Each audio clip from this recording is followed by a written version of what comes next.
Amen. Amen. Amen.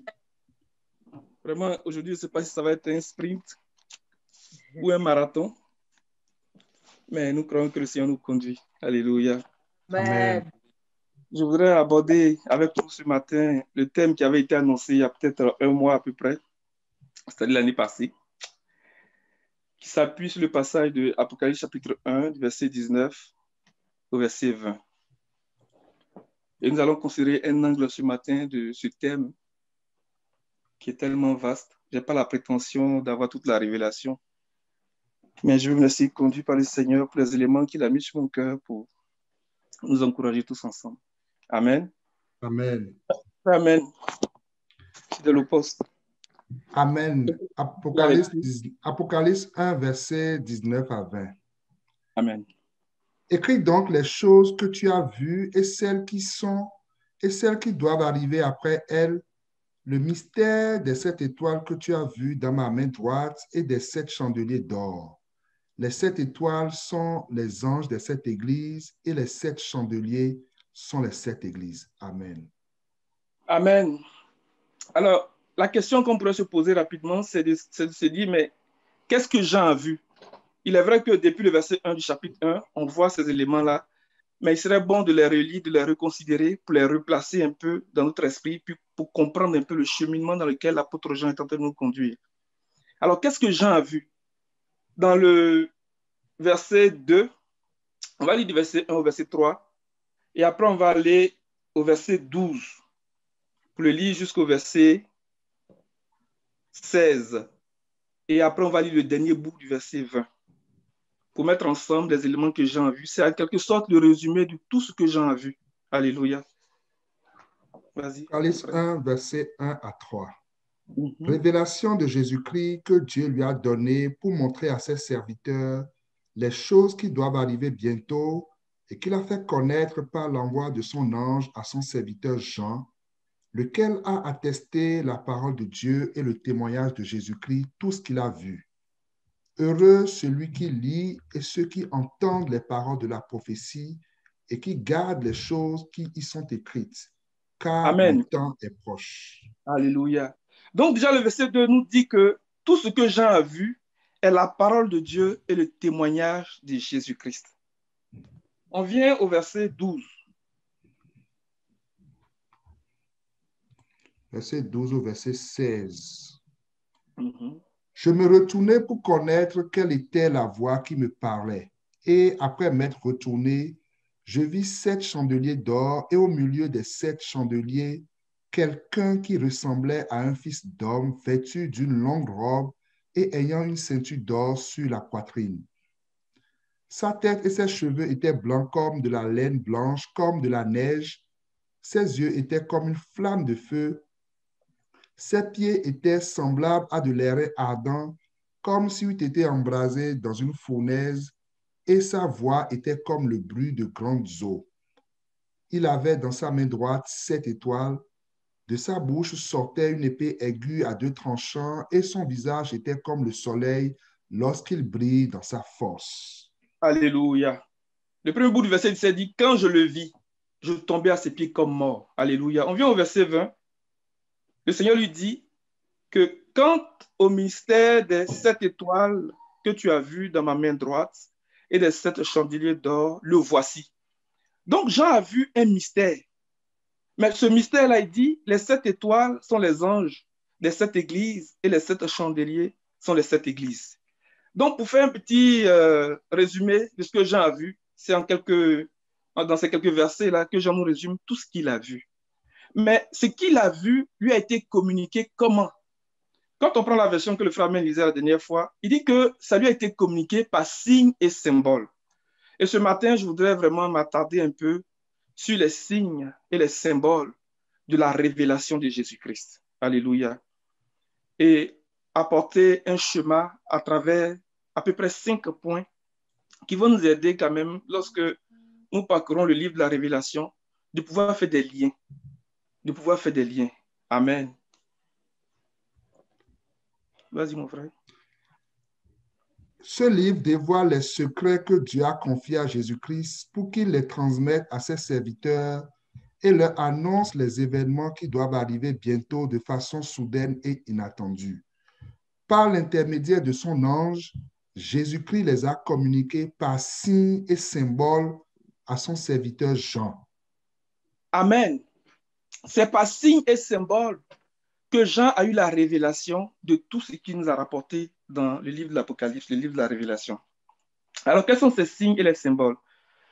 Nous allons considérer 5 points qui nous donnent un peu le résumé de ces signes et des symboles-là, qui en réalité constituent le langage même qui est utilisé dans le dernier livre de la Révélation. Amen. Et le premier, ça nous parle vraiment du symbolisme, vraiment de tous les symboles du sacerdoce.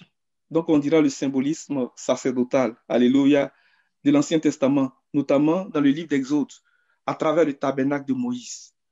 Lorsque nous allons dans Exode 39, par exemple, nous voyons tous les éléments que le Seigneur avait instruit Moïse, des dieux aux enfants d'Israël, de faire pour que lui-même vienne habiter et marcher au milieu d'eux. On voit le décompte, on peut lire un peu rapidement dans Exode 39, à partir du verset 32, du verset 32 au verset 43. Donc, ça inclut les mobiliers du tabernacle et ça inclut aussi les vêtements vraiment consacrés d'Aaron, les vêtements du sacerdoce d'Aaron. Alléluia. Et ça inclut aussi tout le rituel qui se faisait, tout ce qui se faisait en termes de culte dans le sanctuaire. Donc, le premier élément qui va nous aider à comprendre un peu le parcours du livre de la Révélation, c'est le symbolisme sacerdotal dans l'Ancien Testament. Amen. Amen. Exode 39, du verset 32 à 43. Mhm. Ainsi furent achevés tous les ouvrages du tabernacle de la tente d'assignation. Les enfants d'Israël firent tout ce que l'Éternel avait ordonné à Moïse. Il fit ainsi. On amena le tabernacle à Moïse. La tente et tout ce qui en dépendait, les agrafes, les planches, les barres, les colonnes et les bases. La couverture de peau de bélier teinte en rouge, la couverture de peau de dauphin et le voile de séparation, l'arche du témoignage et ses barres et le propitiatoire, la table, tous ses ustensiles et les pains de proposition, le chandelier d'or pur, ses lampes, les lampes préparées, tous ses ustensiles et l'huile pour le chandelier, l'autel d'or, l'huile d'onction et le parfum odoriférant et le rideau de l'entrée de la tente, l'autel d'airain, sa grille d'airain, ses barres et tous ses ustensiles, la cuve avec sa base, les toiles du parvis, ses colonnes, ses bases et le rideau de la porte du parvis, ses cordages, ses pieux et tous les ustensiles pour le service du tabernacle, pour la tente d'assignation. Les vêtements d'office pour le sanctuaire, les vêtements sacrés pour le sacrificateur Aaron et les vêtements de ses fils pour les fonctions du sacerdoce. Les enfants d'Israël firent tous ces ouvrages en se conformant à tous les ordres que l'Éternel avait donnés à Moïse. Verset 43. Moïse examina tout le travail et voici, il l'avait fait comme l'Éternel l'avait ordonné. Il l'avait fait ainsi. Et Moïse les bénit. Amen. Amen. Donc, tous ces éléments-là constituent le symbolisme sacerdotal. Mais à cela, il faudrait considérer aussi les livres historiques, notamment les livres des chroniques et même le livre des rois, lorsqu'il était question pour Salomon de bâtir la maison du Seigneur. Mais l'un des aspects que je voudrais faire ressortir pour le rattacher au chapitre 4 d'Apocalypse, ce sont les classes des sacrificateurs. Parce que Samuel et David avaient établi des chantres, ils avaient établi des sacrificateurs selon des classes. Et il y avait 24 classes. Lorsqu'on parle des 24 vieillards, on peut faire le lien avec ces choses-là. Dans le livre des Chroniques, on peut lire à partir de 1 Chronique chapitre 23 pour voir les différentes classes-là. On ne va pas les lire parce que c'est trop long. Amen. Ça, c'est le premier niveau des symboles que je voulais présenter pour nous aider lorsque nous parcourons le livre de la Révélation à faire attention. Parce que ces symboles-là, c'est l'expression de la parole prophétique. Ces symboles nous parlent. Ces symboles sont pleins d'enseignements. Amen. Et c'est avec ces symboles-là que le Seigneur a parlé à Jean et lui a transmis cette révélation. À cela s'ajoutent les 10 plaies qui sont évoqués lors de la conquête du pays et même dans le pays d'Égypte. C'est aussi très important parce que lorsqu'on parcourt le livre de la Révélation, on voit qu'il est question de jugement. Mais ces jugements nous font penser aux 10 plaies. Donc, c'est des choses aussi à considérer. Donc, en gros, pour le premier niveau de symboles et de signes, voici ce que je peux dire. Amen. Et le deuxième niveau, c'est de considérer l'évangile. Mais quand je dis l'évangile, je parle de Matthieu, Marc, Luc et de Jean. Parce que Matthieu, il présente le Seigneur comme le roi. Marc présente le Seigneur comme le serviteur. Et Luc présente le Seigneur dans son humanité, c'est-à-dire l'homme. Et Jean présente le Seigneur dans la plénitude de la divinité, c'est-à-dire Dieu. Mais lorsqu'on vient dans le livre de la Révélation, le même Jean, il présente le Seigneur comme juge et Seigneur. Alléluia. Donc, lorsque nous parcourons le livre de la Révélation, il faut avoir à l'esprit aussi cette représentation du Seigneur à travers les évangiles. Amen. Ce qui arrive avec le livre de la Révélation, c'est que la densité des symboles est tellement forte. Et puis, il y a tellement de versets qui ont été déjà cités dans l'Ancien Testament ou bien même dans le Nouveau Testament. Donc, lorsque nous prenons ces versets, ces passages, et que nous les replaçons dans leur contexte, ça nous donne une compréhension un peu plus claire de ce que le Seigneur est en train de nous dire, de ce que le Seigneur est en train de nous révéler à travers sa personne. Amen. Ça, c'est le deuxième axe. Et le troisième axe, c'est de considérer la parole des prophètes. Mais la parole la plus importante, c'est le discours du Seigneur sur la montagne des Oliviers, lorsqu'il a répondu à la question des disciples. Le Seigneur, durant son ministère terrestre, a tenu 2 grands discours.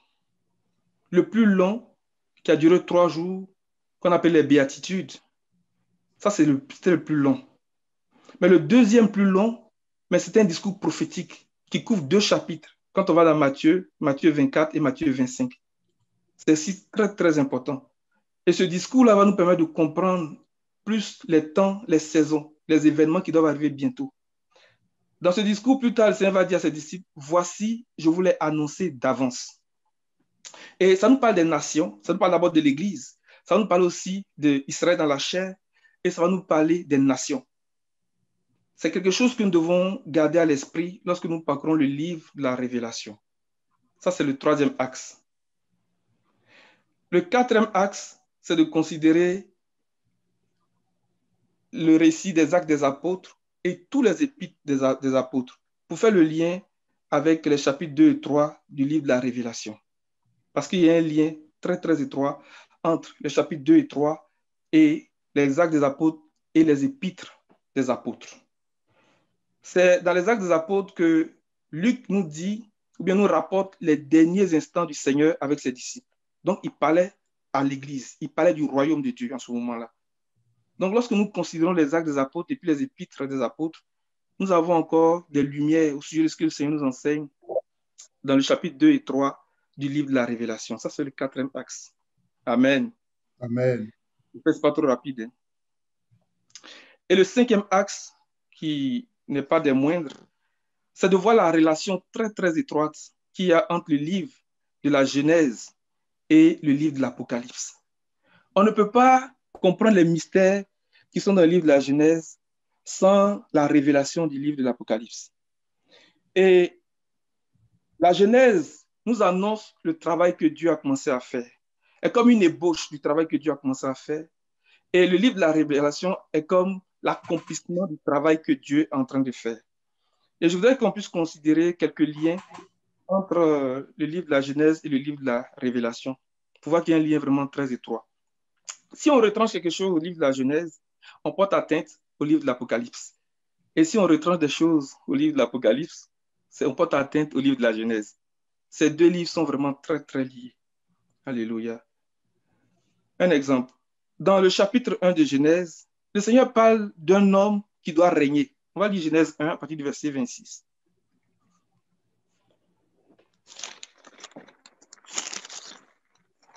Puis Dieu dit, faisons l'homme à notre image, selon notre ressemblance, et qu'il domine sur les poissons de la mer, sur les oiseaux du ciel, sur le bétail, sur toute la terre, et sur tous les reptiles qui rampent sur la terre. Continue, s'il te plaît. Dieu créa l'homme à son image, il le créa à l'image de Dieu. Il créa l'homme et la femme.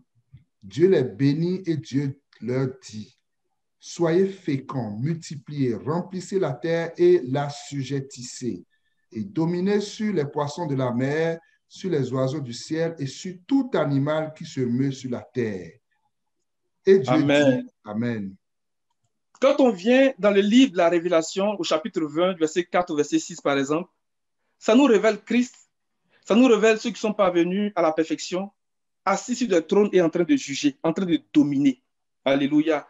Et dans le chapitre 21 aussi, c'est la même chose. À partir du verset 2, il dit, je vis descendre du ciel d'auprès de... Vas-y d'abord dans le chapitre 20, s'il te plaît. Apocalypse 20, 4 à 5. Et je vis des trônes, et à ceux qui s'y assirent fut donné le pouvoir de juger. Et je vis les âmes de ceux qui avaient été décapités à cause du témoignage de Jésus et à cause de la parole de Dieu, et de ceux qui n'avaient pas adoré la bête ni son image et qui n'avaient pas reçu la marque sur leur front et sur leurs mains. Ils revinrent à la vie et ils régnèrent avec Christ pendant 1000 ans. Les autres morts ne revinrent point à la vie jusqu'à ce que les 1000 ans fussent accomplis. C'est la première résurrection. Alléluia. Alléluia. On peut le voir aussi dans le chapitre 21. Et l'autre lien qu'on peut faire et que nous voyons de manière évidente, c'est l'épouse qui a été préparée pour Adam dans le jardin. Alléluia. Dans Genèse 2, lorsque le Seigneur a dit, il n'est pas bon que l'homme soit seul. À partir du verset 18, on ne va pas tout le lire, on va lire quelques bouts. Et on fait le lien avec le passage de Apocalypse 19, verset 7 à 9. Il dit que son épouse s'est préparée. Alléluia. Et lui a été donné de se vêtir d'un fin lin éclatant et pur.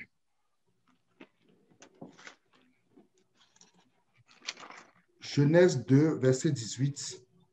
L'Éternel Dieu dit, il n'est pas bon que l'homme soit seul. Je lui ferai une aide semblable à lui. Je continue? Oui. L'Éternel Dieu forma de la terre tous les animaux des champs et tous les oiseaux du ciel, et il les fit venir vers l'homme pour voir comment il les appellerait, et afin que tout être vivant portât le nom que lui donnerait l'homme. Et l'homme donna... Pardon? Continue, s'il te plaît. Ouais. Et l'homme donna des noms à tout le bétail, aux oiseaux du ciel et à tous les animaux des champs, mais pour l'homme, il ne trouva point d'aide semblable à lui. Ainsi, l'Éternel fit tomber un profond sommeil sur l'homme qui s'endormit. Il prit une de ses côtes et renferma la chair à sa place. L'Éternel Dieu forma une femme de la côte qu'il avait prise de l'homme et il l'amena vers l'homme. Et l'homme dit, voici cette fois celle qui est os de mes os et chair de ma chair. On l'appellera femme parce qu'elle a été prise de l'homme. Amen. Quand on vient dans le chapitre 19 d'Apocalypse, verset 7, je lis rapidement. Il dit, réjouissons-nous, serons dans la joie et rendons-lui gloire. Car voici venu le moment des noces de l'agneau et son épouse s'est préparée. Il lui a été donné de s'habiller d'un fin lin éclatant, pur. En effet, le fin lin, ce sont les œuvres justes des saints. L'ange me dit alors, écris, heureux ceux qui sont invités au festin des noces de l'agneau. Alléluia. Puis il ajouta, ces paroles sont les véritables paroles de Dieu. Je tombais à ses pieds pour l'adorer, et ainsi de suite, ainsi de suite.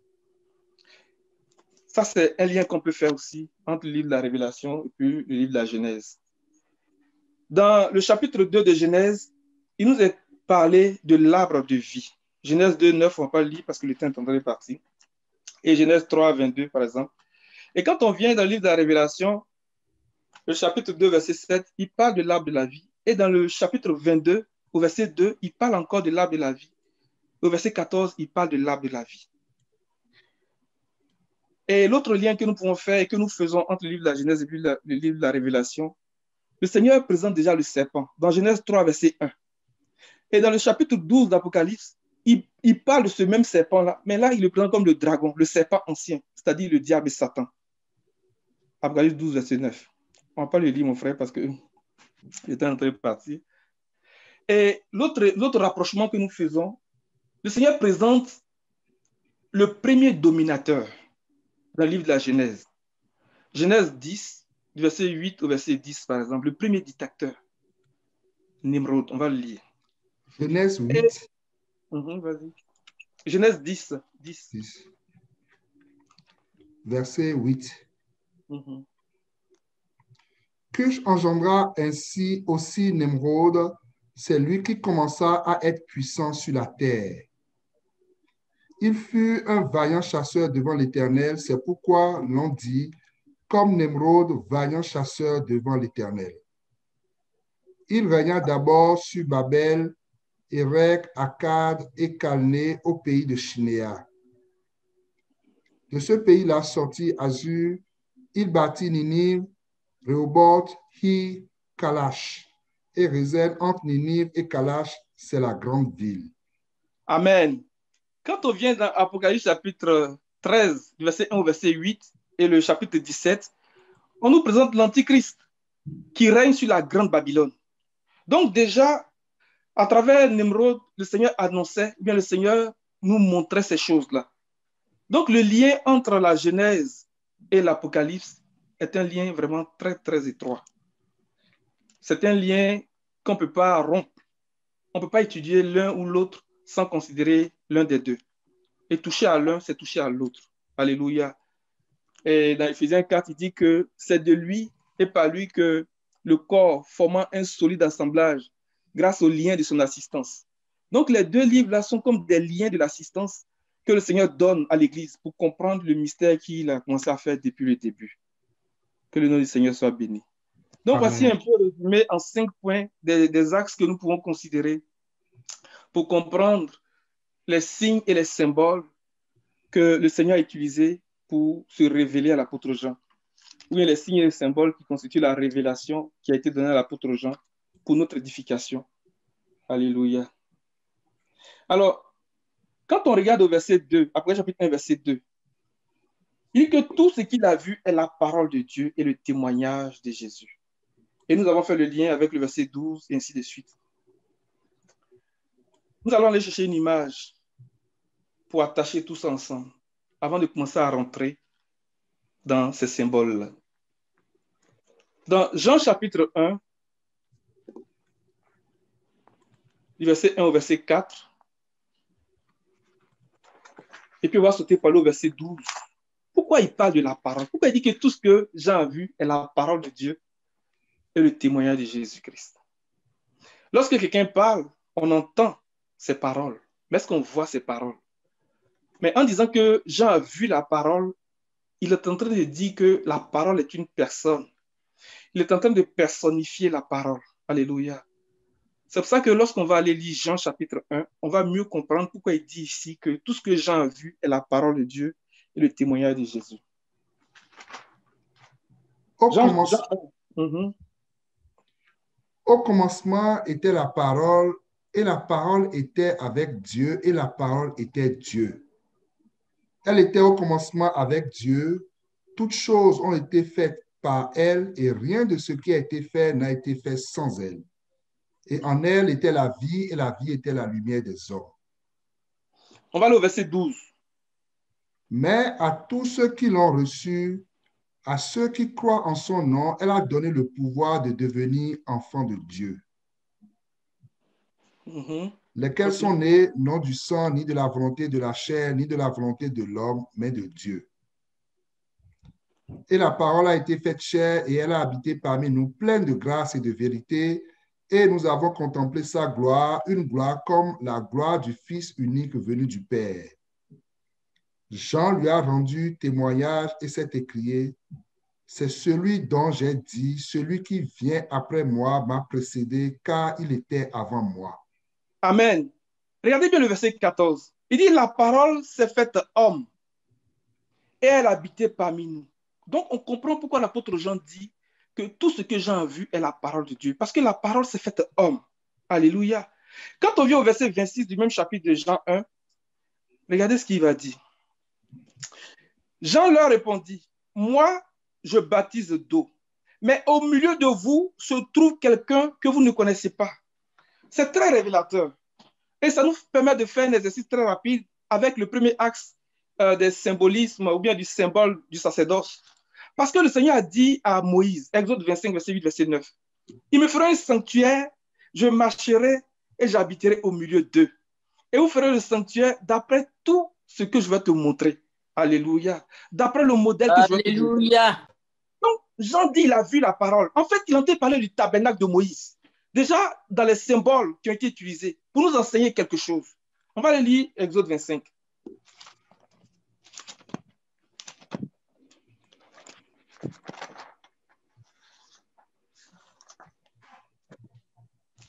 Jean était un homme de la pêche. C'était un Galiléen, sans instruction. Mais le Seigneur lui-même lui a dicté ce qu'il devait écrire.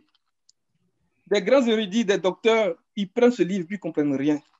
Parce que c'est dans un langage. Alléluia. Et le langage est tellement soutenu, tellement fort, que si nous n'avons pas l'esprit de la prophétie, si nous n'avons pas le langage, on ne peut pas rentrer dans le message que Jean a donné. Exode 25, verset 8. Ils me feront un sanctuaire et j'habiterai au milieu d'eux.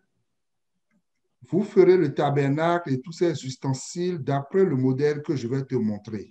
Alléluia. Le mot habiter ici est traduit par tabernacler, c'est-à-dire une tente, faire une tente.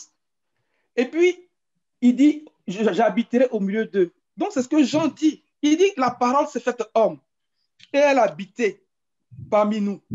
Et il vient au verset 26, il dit qu'au milieu de vous se trouve quelqu'un que vous ne connaissez pas. Alléluia. Au milieu de vous. Parce que le Seigneur a toujours voulu habiter au milieu de son peuple. Au milieu de vous se trouve quelqu'un que vous ne connaissez pas. Alléluia. Ce qui se passait dans le désert, et là nous allons faire le lien avec le verset 12 après chapitre 1 maintenant, pour considérer cette image dans son ensemble. Les toiles du parvis étaient faites en fin lin rotor. C'est-à-dire c'est un fin lin éclatant et pur. C'était un fin lin éclatant. OK? Et sous l'effet du soleil du désert, c'était difficile de fixer longtemps les toiles du parvis. Parce que ce blanc était tellement éclatant que sous l'effet du soleil, ce n'était pas évident. À un moment donné, tes yeux se fatiguent et puis tu baisses les regards. Mais le problème, c'est que les bases qui constituaient les colonnes des toiles du parvis étaient des reins. Regardez un peu le verset 12. Le verset 12 après chapitre 1. On va considérer ces éléments ensemble. Je me retournai pour connaître quelle était la voix qui me parlait. Et après m'être retourné, je vis 7 chandeliers d'or. Et au milieu des 7 chandeliers d'or, quelqu'un qui ressemblait à un fils d'homme, vêtu d'une longue robe et ayant une ceinture d'or sur la poitrine. Regardez le premier élément sur lequel il met l'accent. Il dit, dans la version 721 ici, il était habillé. Il était habillé. Il est en train de parler des toiles du parvis, de la blancheur vraiment éclatante. C'était un fin lin rotor. Et il parle de ses cheveux, verset 14. Il dit sa tête et ses cheveux étaient blancs comme la laine blanche, comme la neige. Et lorsque Matthieu rapporte ce récit sur la montagne de la transfiguration, il dit que personne ne pouvait blanchir autant. Ce n'était pas possible. Il était d'une telle blancheur. Mais un blanc comme ça, là, sous le feu du soleil, c'est difficile de fixer longtemps. Ce n'est pas possible. C'est difficile, ça fatigue les yeux. C'est comme si tu regardais le soleil. Mais regardez, verset 15.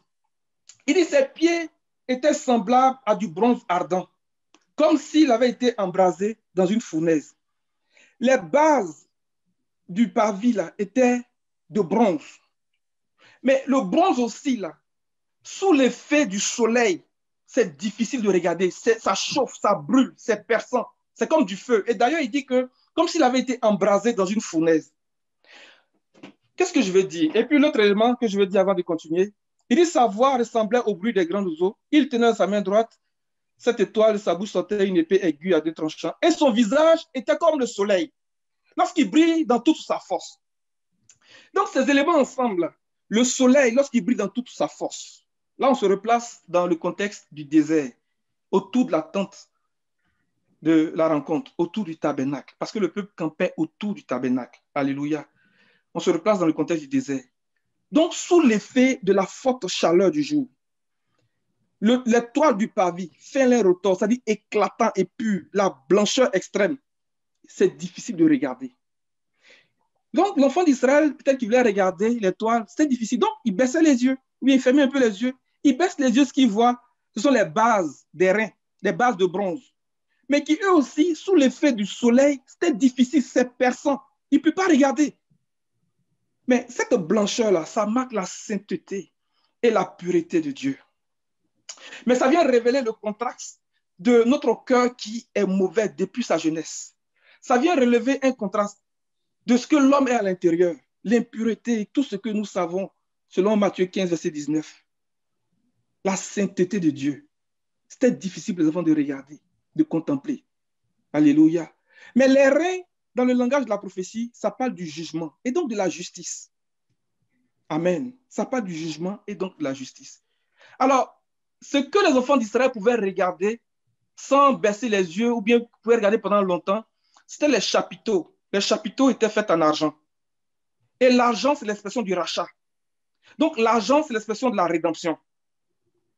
Ce que je veux partager avec nous ce matin, à travers cette présentation du Seigneur à l'apôtre Jean, que le Seigneur nous amène à fixer les regards sur la rédemption, sur l'œuvre de la rédemption. C'était la seule chose que les enfants d'Israël pouvaient regarder pendant longtemps sous l'effet du soleil du désert. L'argent, c'est l'expression du rachat. Donc, l'œuvre de la rédemption.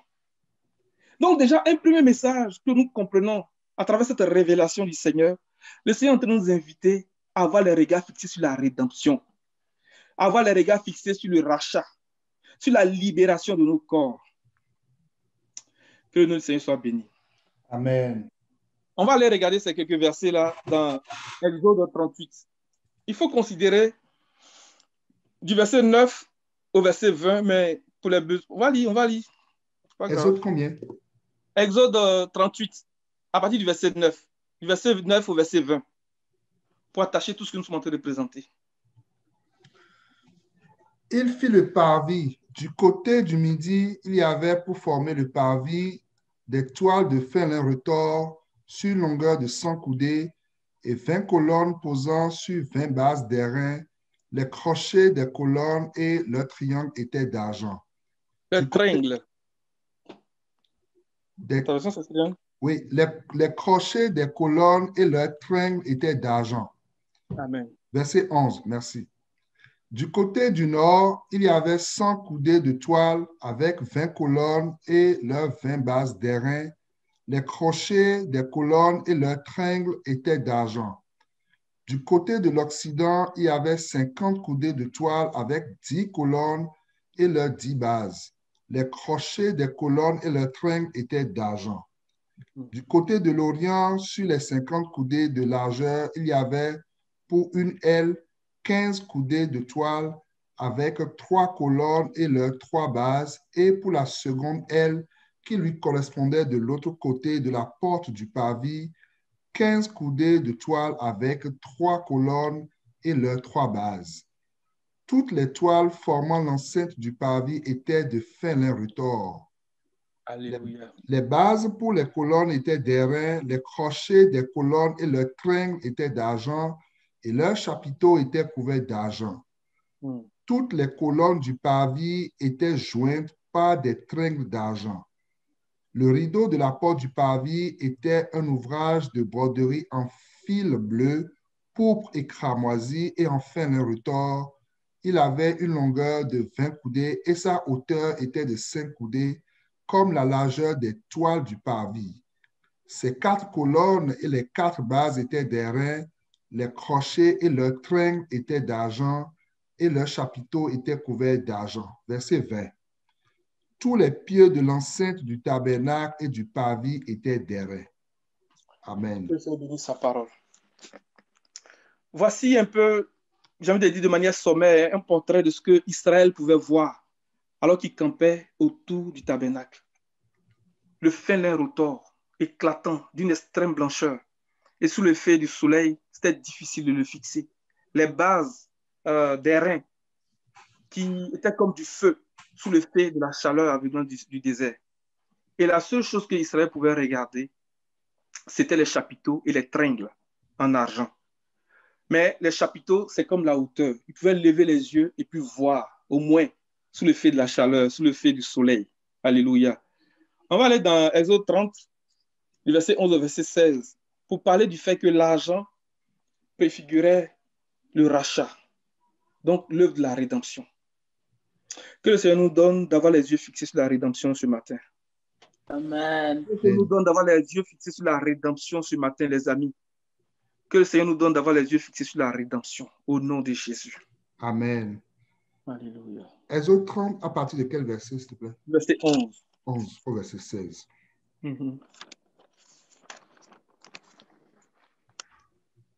L'Éternel parla à Moïse et dit, lorsque tu compteras les enfants d'Israël pour en faire le dénombrement, chacun d'eux paiera à l'Éternel le rachat de sa personne afin qu'il ne soit frappé d'aucune plaie lors de ce dénombrement. Voici ce que donneront tous ceux qui seront compris dans le dénombrement. Un demi-cycle selon le cycle du sanctuaire, qui est de 20 guéras, un demi-cycle selon le don prélevé pour l'Éternel. Tout homme compris dans le dénombrement depuis l'âge de 20 ans et au-dessus paiera le don prélevé pour l'Éternel. Le riche ne paiera pas plus et le pauvre ne paiera pas moins d'un demi-cycle comme don prélevé pour l'Éternel, afin de racheter leur personne. Tu recevras des enfants d'Israël l'argent du rachat et tu l'appliqueras au travail de la tente d'assignation. Ce sera pour les enfants d'Israël un souvenir devant l'Éternel pour le rachat de leur personne. Alléluia. Un souvenir. Oh, que le Seigneur se souvienne de chacun de nous ce matin pour le rachat de nos âmes. Alléluia. Pour notre rédemption. Amen. En Israël, on parle de 3 types de rachats. Le rachat de la propriété, le rachat de l'esclave ou de la personne et le rachat de la postérité. Oh, nous sommes de la postérité d'Abraham. Alléluia. Le Seigneur nous rachète au nom de Jésus. Au nom de Jésus. Quand on vient dans Apocalypse chapitre 1, toujours dans le verset 12, verset 12, il dit, il était habillé d'une longue robe. Nous sommes en train de considérer le premier axe des signes et symboles que nous avons présentés au début et nous sommes en train de faire l'exercice pour comprendre ce que le Seigneur est en train de nous dire. Alléluia. Donc, on va regarder chaque élément que l'apôtre Jean nous a présenté à travers la présentation du Seigneur, à travers la révélation du Seigneur et tirer beaucoup d'enseignements. Je vais présenter ce dernier bout-là et puis je vais m'arrêter là, comme il dit à midi. Et on va continuer plus tard. C'est un exercice que nous sommes en train de faire avec les enfants, mais ce n'est pas de cette façon. On a commencé à regarder le tabernacle petit à petit. Après, on va faire l'exercice pour qu'ils soient capables de faire les liens. Et je crois que par la grâce de Dieu, les enfants vont aller très vite. Ils vont commencer à lire le livre de l'Apocalypse aussi. Amen. Amen. Que le Seigneur soit béni. Donc, dans les autres 28, il parle de l'habit du sacrificateur. Pour dire déjà qu'à travers cette présentation, le Seigneur se présente à nous comme un sacrificateur, mais pas n'importe lequel, comme le souverain sacrificateur. Alléluia. Exode 28, verset 1 au verset 3. Mais faisons bien attention au verset 2. Et puis on va sauter pour aller au verset 31. On fait le lien. Puis on va s'arrêter pour aujourd'hui. Fais approcher de toi Aaron ton frère et ses fils et prends-les parmi les enfants d'Israël pour les consacrer à mon service dans le sacerdoce. Aaron et les fils d'Aaron, Nadab, Abihu, Éléazar et Itamar. Tu feras à Aaron ton frère des vêtements sacrés pour marquer sa dignité et pour lui servir de parure. Pour marquer sa dignité et pour lui servir de parure. Alléluia. Verset 3. Tu parleras à tous ceux qui sont habiles, à qui j'ai donné un esprit plein d'intelligence, et ils feront les vêtements d'Aaron afin qu'ils soient consacrés et qu'ils exercent mon sacerdoce. Alléluia. Donc, à travers les vêtements, le Seigneur est en train de présenter le sacerdoce, son sacerdoce. Mais pas comme Aaron, mais le sacerdoce comme Melchisédek. Alléluia. Et au verset 4, il donne la description des vêtements de sacerdoce. Déjà, quand on considère la porte du parvis, la Bible dit que cette porte avait 4 colonnes. Ça nous parle de 4 attributs du Seigneur que nous retrouvons dans les évangiles aussi. Le Seigneur qui est présenté comme le roi, qui est présenté comme le serviteur, qui est présenté comme l'homme, c'est-à-dire dans son humanité, et qui est présenté comme Dieu, donc dans sa divinité. Et il y a un parallèle, il y a un lien très étroit que nous faisons entre vraiment l'histoire d'Israël dans le désert et puis l'évangile selon Jean. Parce que lorsqu'on vient dans Jean chapitre 10, le Seigneur dit que je suis la porte. Le tabernacle de Moïse avait une seule porte. Ce n'était pas pour rien. Et les enfants d'Israël campaient autour du tabernacle des 4 vents du ciel. Alléluia. C'est-à-dire à l'est, au sud, à l'ouest et puis au nord. Et chacun sous son étendard. Amen. Et le seul moyen pour rentrer dans le tabernacle était de passer par la seule porte qui était à l'est, là où Moïse, Aaron et ses enfants campaient. Donc l'est qui nous parle de la gloire, alléluia, l'est du côté du soleil levant. Donc si tu habitais au sud, mais si tu campais au sud ou bien à l'ouest, il fallait que tu fasses le tour pour pouvoir rentrer. Amen. Amen. C'est une image assez forte. Le Seigneur est la porte. C'est lui la porte. Et il va dire dans Jean 14, je suis le chemin, la vérité et la vie. Et dans Jean 10, verset 9, il dit, je suis la porte des brebis. Je suis la porte. Celui qui rentre ailleurs est un brigand et un voleur. Or, le voleur vient pour détruire, pour égorger, pour tuer. Cette présentation est aussi importante. Parce que plus tard, quelqu'un d'autre va se présenter comme une porte. Mais il n'est pas la porte. Donc, il est important que nous reconnaissions les attributs du Seigneur. Le roi, le serviteur, l'homme et Dieu. Alléluia. Il y a aussi d'autres attributs que nous allons présenter la prochaine fois. Amen. Et il faut considérer aussi les couleurs qui constituaient la porte du parvis. Donc, ce sont des attributs qui nous amènent à avoir une connaissance du Seigneur et à ne pas se tromper.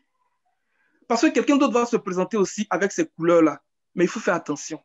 Il va se présenter aussi avec du fin lin, mais c'est un fin lin qui vient de l'Égypte. Alors que le fin lin du Seigneur, c'est un fin lin éclatant et pur. C'est du fin lin rotor. Amen. Alléluia. Exode 28, verset 31. Et il est déjà midi. Tu feras la robe et l'éphod entièrement d'éphod bleu.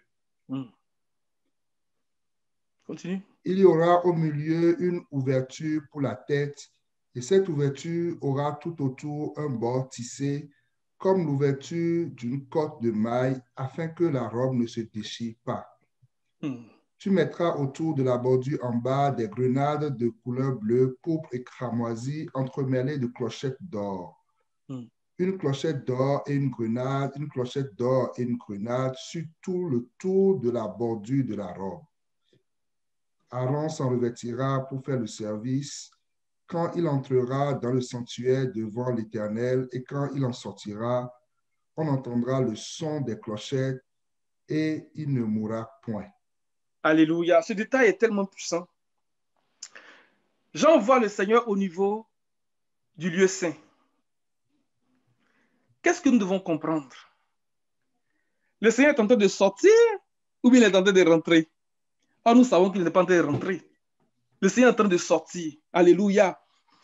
Mais il dit que à cause du son des clochettes et des grenades, quand il en sortira, on entendra. Un détail que je veux préciser, c'est que cette robe-là, le souverain sacrificateur la mettait le jour des expiations. Parce qu'en dehors de ce jour-là, lui aussi il était habillé de tunique de fin lin, éclatant et pur. Et on ne pouvait pas le différencier des autres sacrificateurs. C'est-à-dire, Aaron n'était pas différent de ses fils. Quand il était parmi eux, on ne peut pas faire la différence. Mais cette tunique-là, quand il met ça, c'est pour la fête des expiations. Et tout le monde sait qu'il va rentrer pour aller faire le sacrifice. Donc, c'est un élément très important à considérer lorsque nous commençons à regarder les habits du sacrificateur. Et de l'associer au fait que le Seigneur dit que